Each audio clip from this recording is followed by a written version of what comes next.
Hi friends, మనం చేపల fry సింపుల్గా ఎలా చేసుకోవాలో చేద్దాం.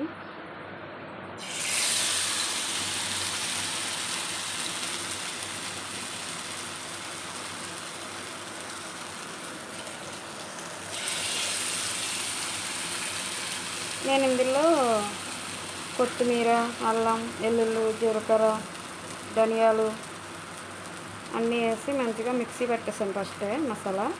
తర్వాత చేప ముక్కలు మంచిగా నీట్గా కడుక్కున్న తర్వాత ఈ మసాలాలో ఉప్పు, కారం, కార్న్ పౌడరు వేసి మంచిగా 2 గంటలు నానబెట్టాను నేను, అంటే మసాలా మంచిగా పడుతుందని.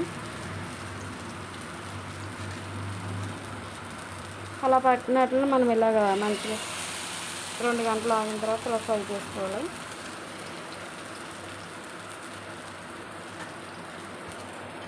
అంటే మసాలా బాగా పడుతుంది అన్నమాట. చూడండి ఫ్రెండ్స్, మంచిగా ఎంత వచ్చిందో.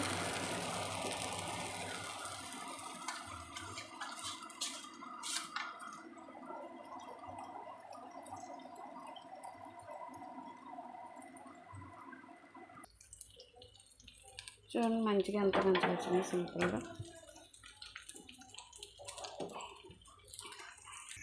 మంచిగా తిరిగేసాక చూడండి ఫ్రెండ్స్ ఇలా వచ్చినాయి.